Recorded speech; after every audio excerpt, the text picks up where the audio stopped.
Sa lugar kung saan ang mga kabahayan ay napapaikutan ng mga kabundukan, ang pagtatanim sa aming kapaligiran ay isa sa aming yaman.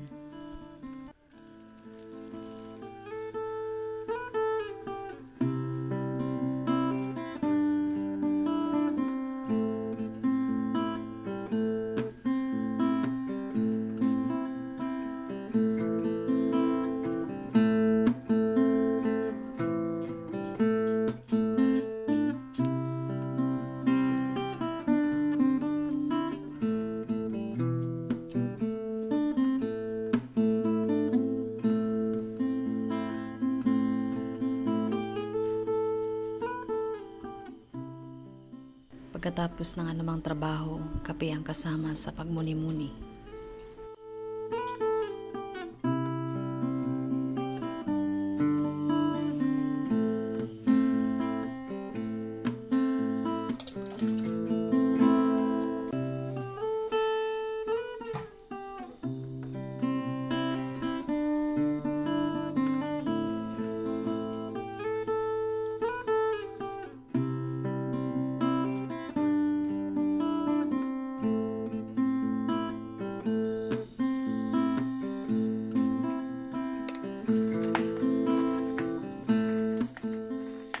Pagsapit ng gabi, sapat na ang magkaroon ng masarap na hapunan sa pagkainan.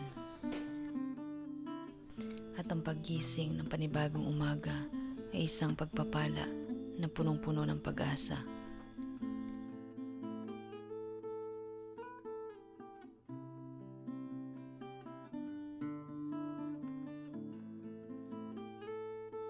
At para mas dumami ang bunga nitong strawberry, kailangan tanggalin o putulin ang unang bulaklak nito.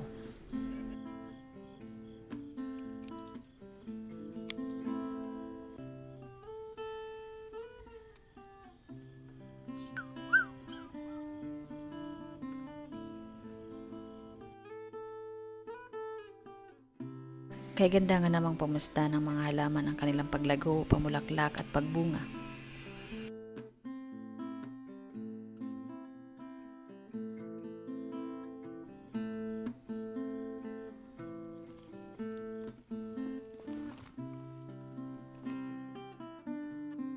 Naisipan kong ilagay itong pinaglagarian ng kahoy para maging panangga sa tubig ulan at pampataba na rin ng lupa.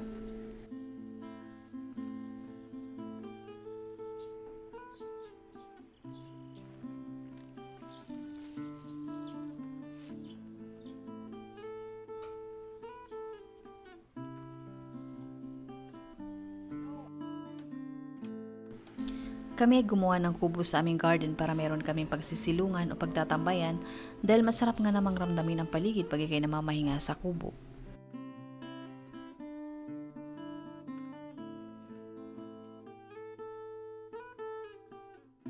Solo lang ito na ginawa ng asawa ko simula sa pagkuha ng mga kahoy, kawayan at hanggang sa pagtayo nito.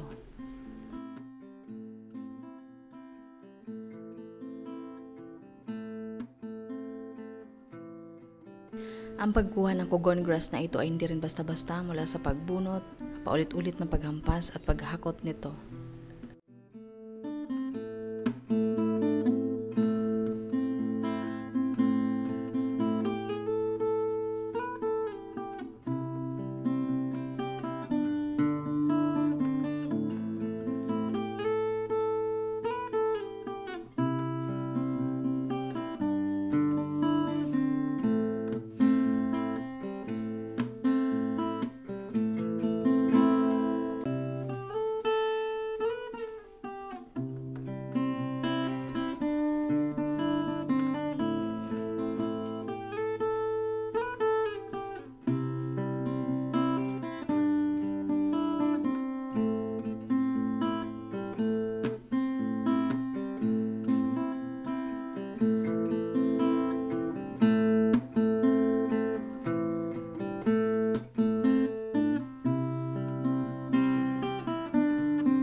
At sa bawat pagod, masarap na merienda at mainit na kapilang ang katapat niyan.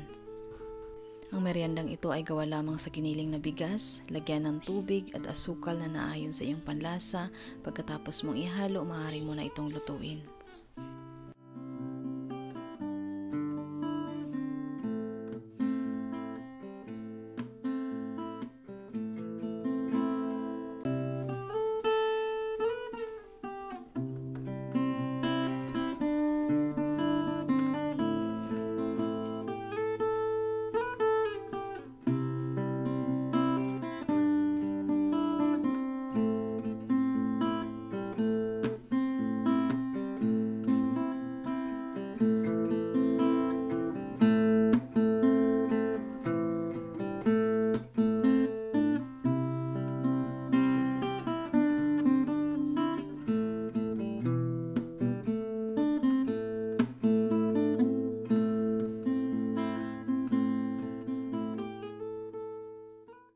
Subaybayan niyo nawa at maraming salamat sa inyong panonood.